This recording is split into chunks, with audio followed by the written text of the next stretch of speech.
1:17, continuamos en El Mirador en Mix FM y lo hacemos ahora con nuestra mesa de psicología, en la que hoy vamos a continuar hablando sobre el estereotipo que vincula la locura con la creatividad.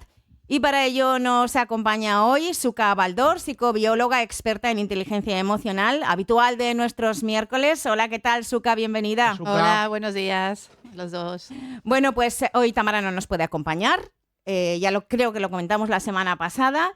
Y la semana pasada hablábamos precisamente sobre el dilema social en el que hay una extraña relación entre el arte y el estado mental de las personas.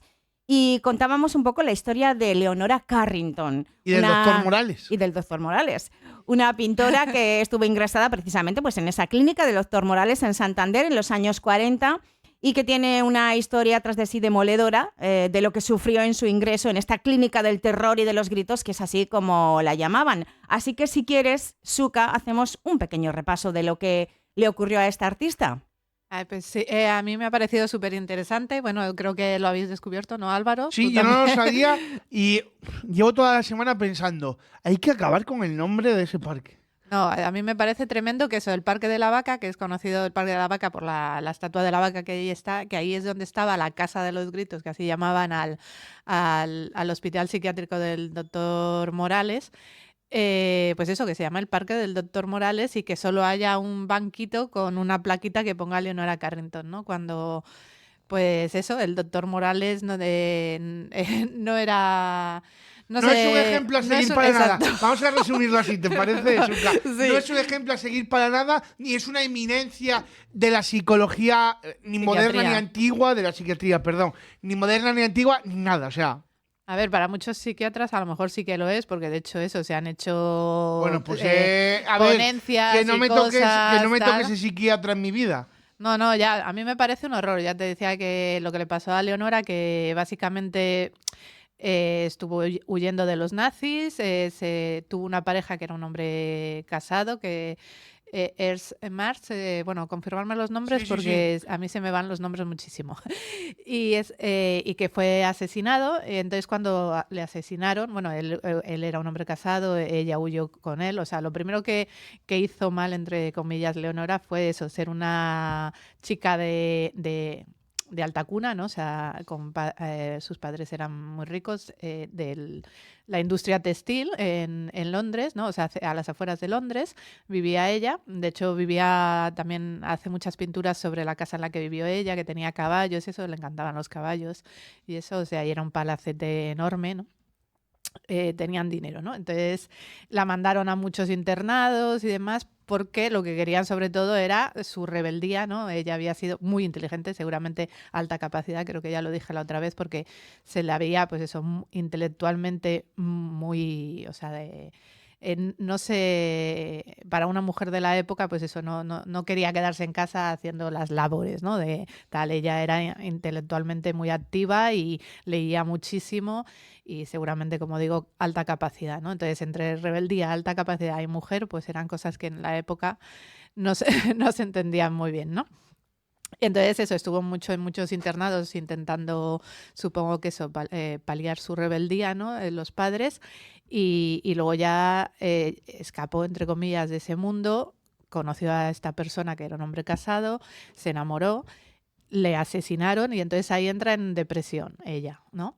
Se va a Madrid y ya lo que la acabó de rematar, ¿no? Que ella ya estaba mal, pues eso, de estado de ánimo bajo, fue que la violaron unos requetes en el Retiro. Entonces ya ahí pues lógicamente entraría en una depresión brutal, ¿no? Que como, bueno, no sé si lo saben la gente, pero la depresión muchas veces cuando es muy profunda, lógicamente pues entras en una etapa, pues puede haber alucinaciones, puede haber... de hecho, eso lo ves todo en gris, o sea, la percepción de la realidad es totalmente distinta, porque es una depresión muy profunda, obviamente, por lo que le había pasado. Y entonces ahí es cuando empieza su etapa de pintar pues cosas pues más extrañas y demás, los toques verdes que hace, ¿no? y grises. Y bueno, en ese momento es cuando el padre contrata a gente para secuestrarla con luminol, ¿no? Que es una droga que te para el corazón casi, O sea que básicamente casi muerta la llevan a Santander, a la clínica del doctor Morales, y la tienen varios días atada, casi inconsciente por la droga. Y como decías tú, Begoña, el miércoles pasado, entre sus vómitos y sus defecaciones y orín y demás. Así estuvo, creo que 3 o 4 días, creo. Ella lo narra muy bien en su autobiografía, que era, creo que se llaman Crónicas de Abajo, ¿no? Porque la llamaban a la clínica también en inglés Down. No me acuerdo. Down House, creo que es Down House, ¿no? La casa de abajo. La casa de abajo, sí, como el Parque de la Vaca, yo creo que eso está inclinado, sí, pues eso, la casa de abajo. Y entonces ahí ella lo narra muy bien y bueno, muy desgarrador, y bueno, el que lo haya leído, pues eso, se ve el sufrimiento que pasó esa mujer ahí. Y cómo al final la vencen, ¿no? O sea, entre comillas, el doctor Morales dice que la curó a base de, ¿cómo se llamaba la droga? El cardio...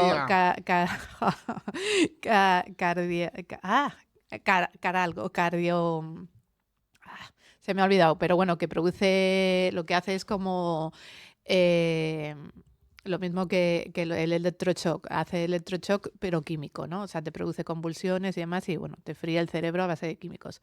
Y entonces el doctor Morales decía que la había curado a base de 3 inyecciones de esta droga, pero bueno, básicamente lo que hizo fue pues anularla como persona, o sea, la rebeldía que ella tenía y bueno... Lo que tenía de trastorno mental era eso, una depresión súper severa por todo lo que había sufrido, nada más. Realmente. Que consigue escapar luego, por cierto. De hecho, eso, consigue escapar de la clínica, se va a Portugal, porque había un amigo suyo de la época en la que ella estuvo viviendo en París. Cardiazol, sí. Perdón por el retraso, pero es lo que tengo que buscarlo. Cardiazol, con Z, ¿no? Cardiazol. Eso, se fue a Portugal, que es donde estaba un amigo suyo que había conocido en París, ¿no? En la época que ella estuvo con todos los artistas y demás en París. Y se casó con él, porque básicamente para poder salir de España necesitaba la autorización de un hombre, o sea, de su padre o de su marido. Y como el padre, lógicamente, la había ingresado en la clínica, pues de él no iba a tenerla. Entonces se casó, el amigo se casó con ella para ayudarla y pudo escapar a México. Y ahí rehizo su vida muy felizmente, donde en México la tienen en muy alta estima. Es casi considerada como Frida Kahlo, al mismo nivel. La han hecho, bueno, el que conozca México, hay obras suyas por DF en la calle de Reforma, en los museos y demás. Y le han hecho un montón de documentales sobre su vida, sobre su arte. Su casa es una casa museo también, como la de Frida Kahlo. Estuvo reunida con los mejores artistas y mayores intelectuales de la época. Con Dalí en Barcelona, con, bueno, una maravilla de mujer que ha fallecido, eso, hace poco. Y que estamos hablando de un caso que claramente no tenía relación su creatividad con la locura, ¿no? Como en este caso, bueno, estamos debatiendo aquí. Sí. Bueno, el tiempo que estuvo, de hecho también, por ejemplo, eso, las obras de arte que hizo estando en los 2 años que estuvo en la clínica del doctor Morales, creo que se las quedó el doctor Morales, o sea, ¿sí? Muy fuerte. Sí. O sea, que decirte, si alguien sabe más de esta historia, ¿no? Que nos ilustre, pero de hecho eso, creo que o sea, se quedaron lógicamente en la clínica, ellas no se las pudo llevar porque huyó de la clínica. Por una ventana. Entonces, todo lo que pintó se quedó ahí y creo que es propiedad del doctor Morales, pero estaba en su casa. De la familia. ¿no? De la familia. Tócate las narices encima, Y de hecho eso, son obras, pues ya te digo, mucho verde, con mucho gris, lógicamente por su estado depresivo en el que estaba. Ahí, lógicamente, la función del arte, ¿no? Que tiene a nivel psicológico de canalizar todas tus emociones, ¿no? A través del arte. ella lo que sí que tenía era un mundo muy rico de imaginativo, ¿no? Siempre como en su época, te digo, de que vivía en su casa en Londres, su niñera, creo que eso que era irlandesa o escocesa, no me acuerdo muy bien. Entonces le hablaba muchas historias de todo la mitología celta y todo esto, y ella era lo que pintaba. Entonces lo que sí que tenía era un mundo muy rico. Es escritora también, aparte de pintora, escultora. Lo que tenía era muchísima creatividad y lo que tenía era, pues eso, muchísima capacidad de imaginar, de crear y demás. Obvio, eso no es trastorno mental, ¿no? Mira, si nos vamos, sin embargo, con un trastorno mental que decían que tenía, con otro gran artista, Van Gogh, en el que dicen que, bueno, todo el mundo sabe que se cortó parte de su oreja, también supuestamente fue un bebedor compulsivo e incluso decían que trataba de comer la pintura que utilizaba.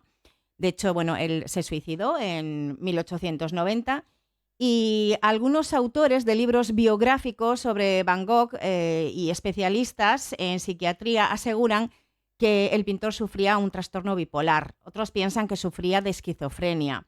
También se ha llegado a analizar la pintura de Van Gogh y su arte en relación a su enfermedad mental. Por ejemplo, señalan que las típicas pautas estacionales de la psicosis y estados de ánimo de Van Gogh iban relacionados con su productividad pictórica y que también variaba según la temporada, es decir, ¿no? Su estilo a la hora de pintar influía mucho su estado mental. Sí, claro, por eso es lo que te acabo de decir de los 2 años que pasó Leonora, toda su obra va encaminada a eso, a su sufrimiento.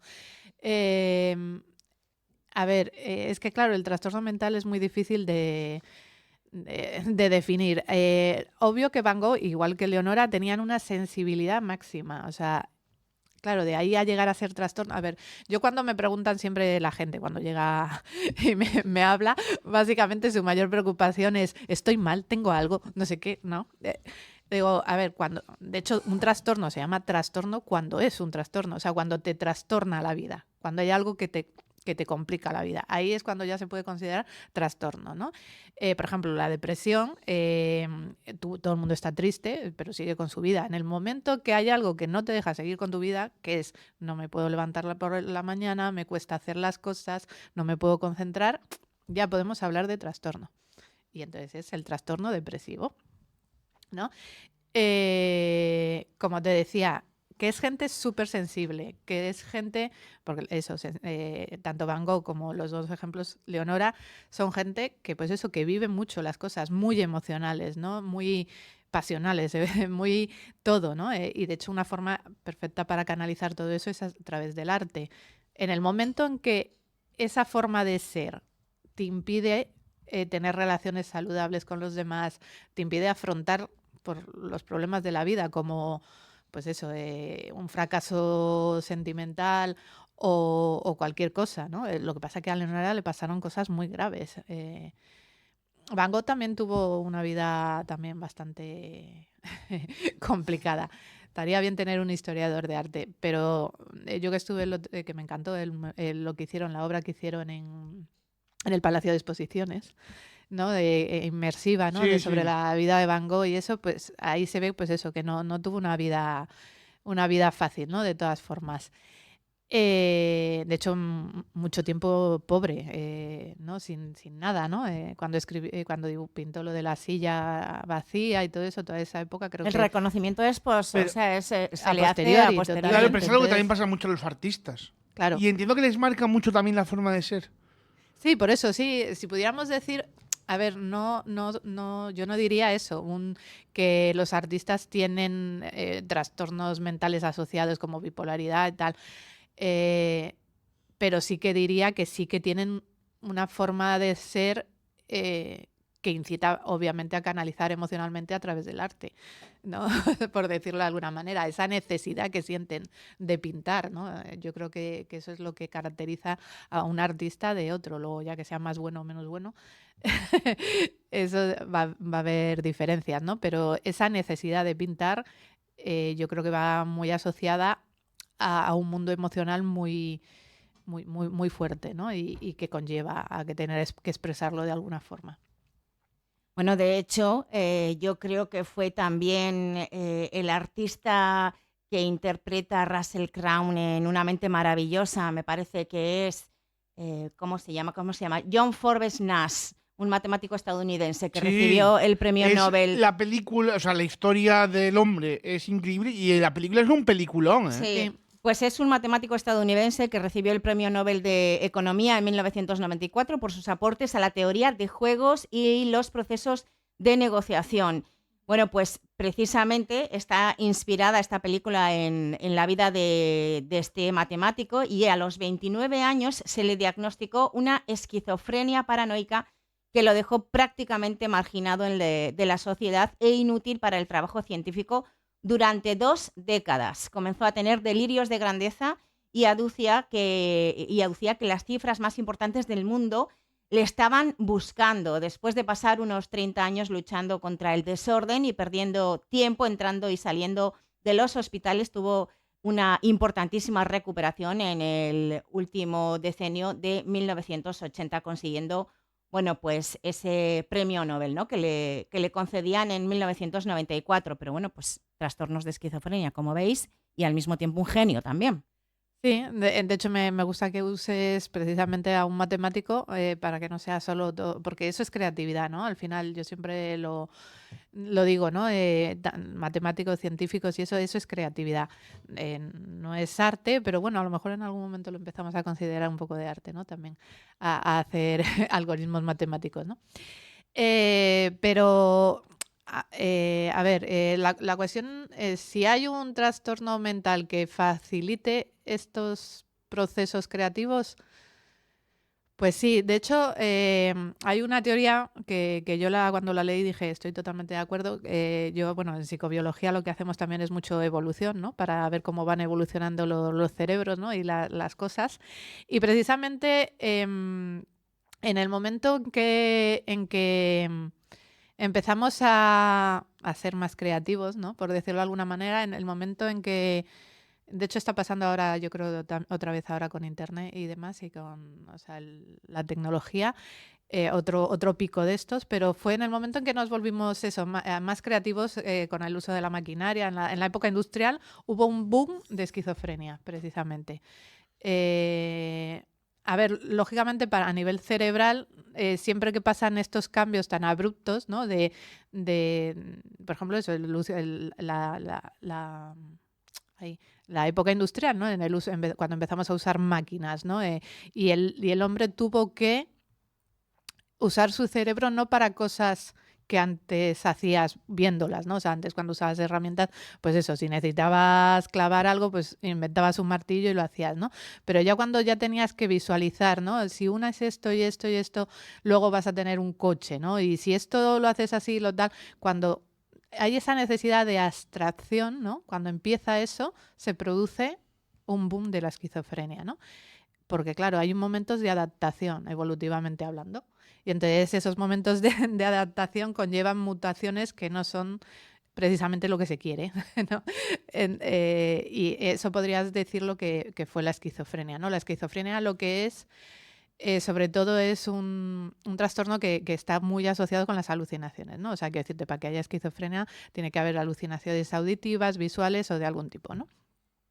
Lógicamente, cuando tu cerebro está creando algo que no ha visto nunca, lo que está haciendo es imaginar y seguramente allá hay un trasfondo de qué es real y qué no lo es, ¿no? Entonces, en ese boom que te digo que hubo evolutivamente hablando, estaría la mutación que permitió que pudiéramos imaginar cosas que no existían, que no veíamos y tal, pero que no creáis que sean reales, ¿no? Entonces ahí hay un periodo de adaptación. Y ahora lo que decía, la tecnología está haciendo un boom de autismo, si os habéis dado cuenta, ¿no? El trastorno autista se caracteriza por o sea, hay un favoritismo hacia las máquinas en vez de hacia las personas, ¿no? Y por eso hay menos sociabilidad.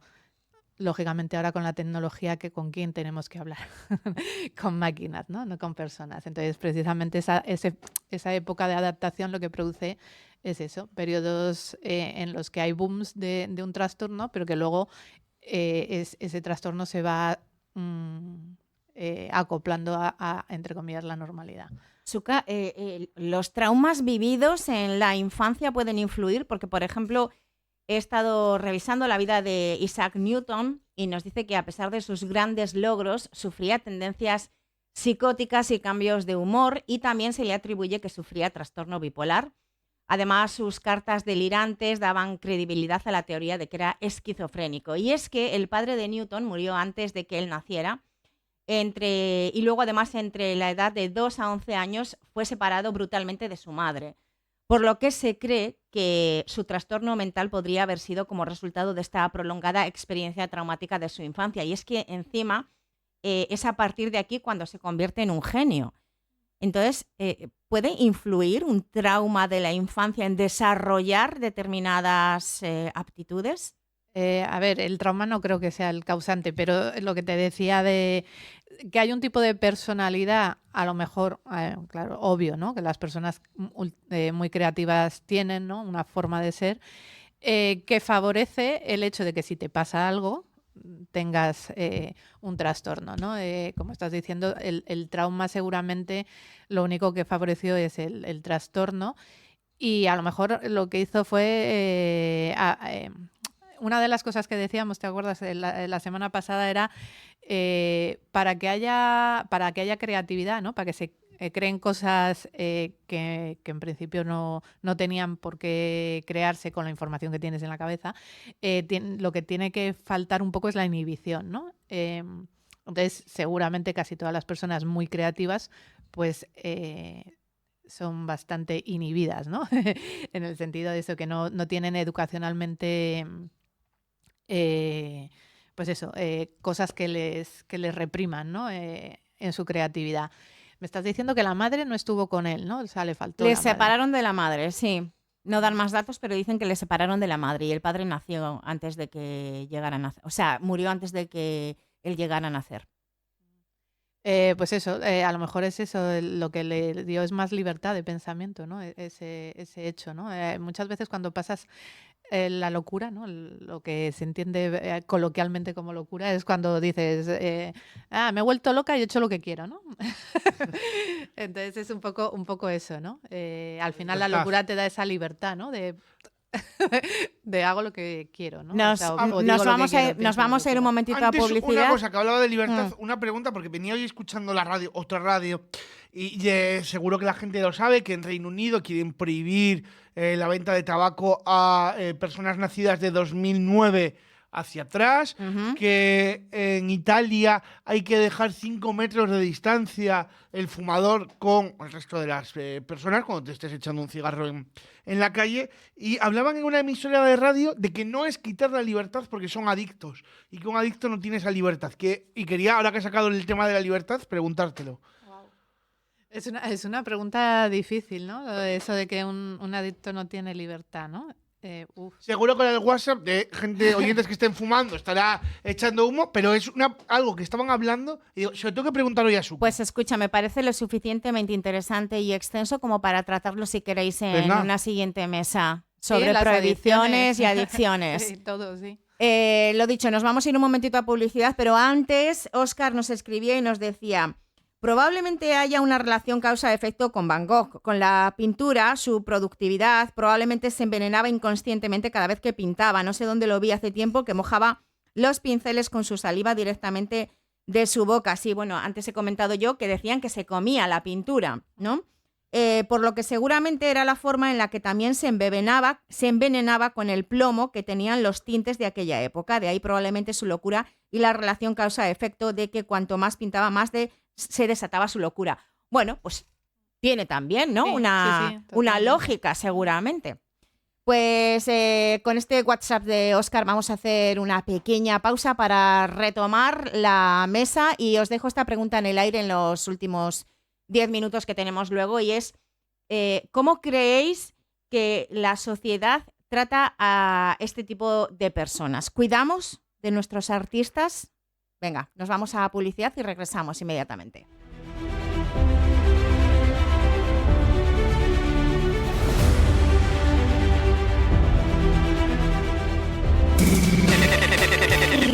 Mix FM.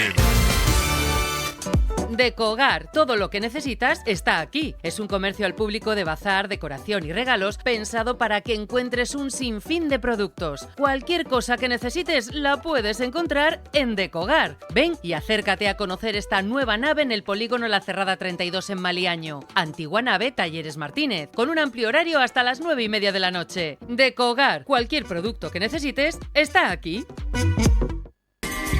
¿Dispones de una vivienda para vender o alquilar? En Inmobiliaria Portilla tienen la mejor solución, ya que cuentan con una larga experiencia de más de 25 años en el sector inmobiliario. Inmobiliaria Portilla se encargará de que tu vivienda se alquile con todas las garantías, con mediadores en seguros de protección de alquiler. Y si lo que deseas es comprar tu vivienda, puedes echar un vistazo a su página web y escoger entre todas las propiedades disponibles. Inmobiliaria Portilla está en la Avenida de la Concordia 18A, Bajo, Maliaño, o en el teléfono 942 13 76 24. Escucha cualquier contenido del Mirador desde donde quieras y cuando quieras. Entérate de todo lo que ocurre en Cantabria. Todo ello en nuestra página web www.elmiradordigital.es. Todo el contenido a un solo clic. www.elmiradordigital.es. Bar, restaurante y hostal Yanda en Tagle, Suances. Disfruta de su exquisita comida casera, tapas, raciones y un delicioso menú diario. Son especialistas en los auténticos callos caseros desde 1946. Bar, restaurante Yanda cuenta con 2 comedores, uno en el interior estupendo para comidas íntimas y discretas y otro con una gran cristalera con vistas al mar. Haz tus reservas en el 942 81 0426. Bar, restaurante Yanda en Tagle, Suances. Telnect SL, Proyectos y Montajes Eléctricos. Es una empresa dedicada al desarrollo, mantenimiento y ejecución de todo tipo de instalaciones eléctricas a nivel regional y nacional. Somos especialistas en instalaciones industriales y edificación, instalación y mantenimiento de centros de transformación, alumbrados, automatización, instalación y revisión de media y baja tensión. Pasa a conocernos en el polígono Mies de Molladar, parcela de 3 en Cartes. Teléfono 942 81 95 42 o en el 615 578 736. Visita nuestra web www.tecnelt.com o búscanos en Facebook e Instagram. Mix FM.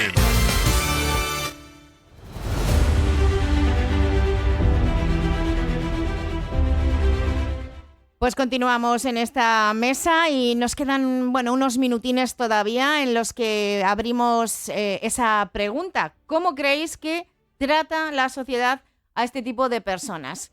¿Cuidamos de nuestros artistas? No, No, yo creo que no. no. Bueno, es que lo que pasa que yo había pensado, o sea, que te lo estaba diciendo antes, ¿no? En la evolución del arte. Primero artista, hay que definirlo, ¿no? Porque también artista se podría considerar el que canta, ¿no? El que baila. Es que lo es. Lo es, Bueno, lo es, pues Uca. eso, entonces a lo mejor a algunos artistas sí se les trata bien, ¿no? A lo mejor a otros Los no. artistas que están de moda, sí. Vale, por eso. Sacamos a los que están súper de moda, que tienen no sé cuántos fans, que... Pues eso, que a lo mejor habría que considerar eso, que lo que vende a lo mejor se le trata bien, Sí. ¿no? Y al que no vende, no. El que está fuera del circuito, por decirlo de alguna manera, de Exactamente. llenar Santiago Bernabéus, no Exacto. se le trata bien. No, y bueno, y supongo que exactamente en el mundo del arte lo mismo, ¿no? O sea, del arte de pintura y escultura y demás, ¿no? O sea, el que vende por millones se le tratará estupendamente, ¿no? Pero el que no, pues a lo mejor no tanto. Que ¿no? ese es otro debate, déjame hacer un inciso, que es arte. Claro, sí, de hecho ¿Sabes? a eso iba yo, ¿no? A cómo ha evolucionado el arte y que se entiende por arte, ¿no? Porque claro, un día hablábamos del arte invisible, no sé si era en esta mesa que hablábamos, o contigo Álvaro, de gente que estaba vendiendo obras de arte que ahora se llamaban obras de arte invisible. Y es Sí, un no metro lo hablamos en la cuadrado. mesa, lo hablamos tú y yo. O sea, un metro cuadrado de aire que se ha vendido por un precio Una desorbitante. burrada de millones de dólares. Sí, ¿eh? sí. Y eso es arte. Y ahora se va a crear el Museo del Arte Invisible. Es un museo donde entras y no hay nada. No hay nada. Entonces, es dejar que tu imaginación vea obras de arte. Bueno, o sea, ¿sabes? Sí, sí. Entonces, claro, a esos hay que cuidarlos. ¿A esos hay que cuidarlos? Bueno, pues es que es lo que te decía, fíjate, hablando de evolución, ¿no? De cómo evoluciona el arte. Se podría, las primeras obras de arte, ¿cuándo las consideran? Una pregunta para vosotros. Hombre, las pinturas de Altamira, ¿no? Estamos ¿No? hablando de 20.000. Vale, entonces esos serían los años. Pues primeros. más antiguo, sí, hay cuevas. Sí, bueno, pero vamos, Por cierto, las pinturas rupestres, vamos. Déjame que decía millones, 10 millones de dólares. 10 millones. Una obra de arte de Lana Newstroth que estaba expuesta en Nueva York de arte invisible. Ujú, Vale, fíjate. ok. Genial. Bueno, Y a el esa que- se la trata bien, ¿no? Yo Y creo. bueno, ves la foto, la gente no la ve, pero claro, ves la foto de la gente mirando la pared, Claro, que sí. es el arte. Sí. O sea, ahí no hay nada. No, claro, Claro. Zucca. Y lo que han vendido es el nada, ¿no? La Eso nada, la y lo nada. han vendido por 10 millones. Por 10 Eso millones. es. Pero hay alguien que ha pagado 10 millones por eso, ¿no? Sí, Entonces lo hemos ahí, ido hace unos meses, entonces, sí. ahí sí que Vale. tendríamos que hablar de locura, ¿no? O sea, Es más, se el pregunta que ahí en el el que lo ha artículo, comprado. ¿se ha vuelto definitivamente loco el arte? No, es que vamos, o sea, el que ha pagado eso, lógicamente, bien no está. No, bueno, Vamos. lo que han pagado, a ver, ¿No? yo creo que lo que A ver, no, sinceramente. Bueno, si lo tiene. Pero que bien no está. Si lo Hasta pagas ahí- porque le sobra. Pero a Eso ver, te iba a hasta decir. ahí O no, llega. Zucca. Pero decidme una cosa, hasta ahí creo que llegamos los tres, ¿no? O sea, el que ha pagado 10 millones por eso, bien de la cabeza no está. Oye, pero No. millonario es, ¿eh? Si No, te no, das que cuenta. millonario No estará bien de la por cabeza, supuesto pero lo ha que hecho es. bien, ¿no? En la vida. Pero Bueno, el dinero no es todo, ¿eh? ahí Me suena algo un poco falla. así. Algo Pero- falla. Pero que, a ver, volvemos a lo de qué es arte. Lo que han pagado ahí, yo entiendo, es una idea, ¿no? Y volvemos a los primeros arte. El arte es evolutivamente algo que se ha visto, o sea, emocionalmente, o sea, porque el arte es emoción. Yo creo que eso lo tenemos bastante claro. Todo el arte, todo, música, pintura, todo lo que consideramos arte es emoción. Y esa emoción es lo que en un momento fue útil de alguna forma, ¿no? Como por ejemplo eso, cuando empezaron a pintar y demás, que empezaron a dejar huella, bueno, lo primero que pintaban eran eso, cazas, se cree que por brujería o simplemente recreando lo que habían vivido, ¿no? Para que pasara a la posteridad y tal. Lo que se produce, entre comillas, felicidad, bueno, también tristeza, bueno, lo que produce algún tipo de emoción es lo que se ha empezado a considerar arte y lo que se ha ido reforzando en la sociedad. Ahora claramente se refuerza con dinero, ¿no? O sea, esto vende, tal, es arte, hay que seguir haciéndolo, ¿no? Y yo creo que aquí lo que han comprado es una idea, para que os deis cuenta cómo va evolucionando el arte. Antes eran cosas, pues a lo mejor que favorecían el hecho de perpetuar tu existencia, ¿no? En el mundo, ¿no?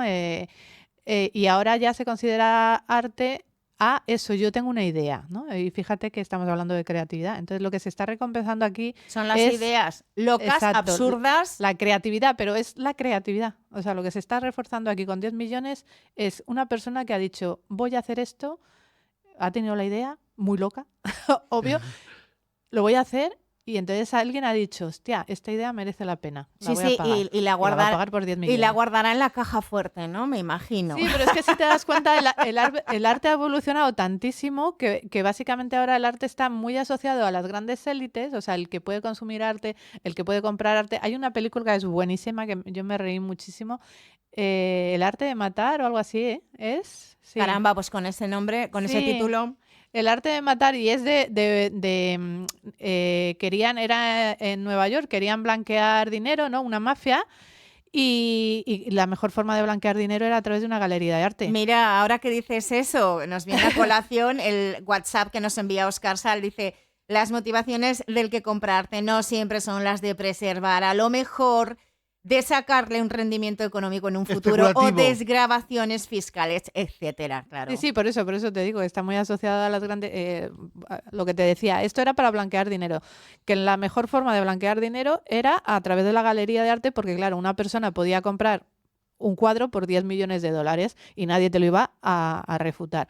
Entonces, como querían blanquear dinero, tenían que crear arte, necesitaban a alguien que pintara, entonces le dijeron a su asesino de al que era su asesino habitual, ¿no? De la mafia. Asesino habitual. Sí, por eso le dijeron ponte a pintar. Y entonces él lo que empezó a pintar es las bolsas de... Él enterraba a sus víctimas, las descuartizaba y las metía dentro de bolsas de plástico. Entonces, que era como lo tenía en mano, empezó a pintar con las bolsas de plástico. Y no sé qué hacía, bueno, y hacía cada vez cuadros, pues eso, con sangre, como si fueran puñaladas y todo esto. Y claro, y lo bueno es eso, que la mafia era la que compraba el cuadro por un montón de dinero, y entonces todos estaban, ¿y quién es ese artista? ¿Quién es ese artista nuevo? Que es una maravilla, que no sé qué, que han vendido cuadro con no sé qué. Y fíjate, o sea, tú lo ya que era había detrás. Sí, pero no era ni artista ni nada, el otro no tenía ni idea de pintar. Y eso, pero es que refleja muy bien esa película, me hizo mucha gracia, y refleja muy bien lo que puede ser, pues eso, a lo mejor lo que decís vosotros, la locura, ¿no? De esto de las obras de arte, de la compra-venta y demás, y lo que puede haber detrás, como dice el que ha mandado el WhatsApp. Pero sí que es cierto que eso, para que una obra de arte tiene que conmocionar, y esta, por ejemplo, ha conmocionado, ¿no? Por ejemplo, a nosotros tres, que nos hemos quedado alucinadas. Bueno, y ahí hace ¿no? tiempo Del morro que tiene de... la gente. No, bueno, y luego cuando vas a Arco puedes flipar. Ya sabéis, aquella experiencia que tuvo lugar, ese experimento, que colgaron el cuadro que había hecho un niño, se colaron en Arco, pasaron todos los controles y colgaron un cuadro que había pintado un niño. Pero por lo menos es un cuadro que ha pintado un niño, no la nada. Ya, pero O sea, me refiero decir, a que... Si voy a gastar 10 millones, por lo menos... A que al final la gente se quedaba mirando alucinada y cuando les decían lo que valía, inventando el precio de lo que... Era una barbaridad. Pues lo vale, pues impresionante, es maravilla pura porque esto... ¿Sabes? Igual. Y o sea, bueno... Ya te digo, pasó todos los controles y entró a Arco. Y luego es que en Arco pues hay cosas maravillosas y hay otras cosas, pues eso, ¿no? Una lata doblada de bebida que la ponen ahí y eso es arte ya. Entonces, claro. Sí, pero bueno, por ejemplo, eso, el arte no se entiende tampoco si no te lo explican a veces, ¿no? Y te pueden explicar que has arrugado la lata y que estabas... Sí, bueno, pero lo que normalmente te expresan es lo que quiso expresar. Bueno, eso, pues sí, mira, yo arrugué la lata porque me vino un momento de ira y entonces en ese momento efusivo de ira no tuve más remedio que apretar la lata de este refresco y me sentí en ese momento... Te pueden contar lo que quieran, es una lata arrugada, apretada, que vale un porrón de miles de euros y que no tiene ningún sentido, o sea que... Sí, por eso en el arte yo creo contemporáneo lo que se venden son las ideas, ¿no? Como también la señora que se llevó para coser, no sé qué era, la chaqueta o eso, ¿no? En Francia, sí, ¿no? que vio allí. Pues era, pues bueno, pues eso. De un obrero, se pensaba que era un obrero que estaba descosida, claro. Y era, claro, la obra de prenda, arte. Que era una obra de arte. Bueno, me gustaría terminar esta mesa de psicología de hoy con unas palabras que escribió Edgar Allan Poe, que dijo: los hombres me han llamado loco, pero aún no está determinada la cuestión de si la locura es o no la más excelsa inteligencia, si mucho de lo que es gloria, si todo aquello que es profundo no brota de la enfermedad del pensamiento, de modos de pensar exaltados respecto del intelecto general. Aquellos que sueñan de día son conocedores de muchas cosas que se les escapan a los que únicamente sueñan de noche. Bueno, pues palabras preciosas. Estoy de acuerdo, y encima lo expresa muy bien yo creo lo que queremos. De Edgar Allan Poe, sí. Y que con ella finalizamos esta mesa de hoy. Muchísimas gracias, Suka Baldor, como siempre, por estar aquí con nosotros. La semana que viene, más y mejor. Un abrazo. Ay. Venga, hasta luego, Suka. Hasta luego.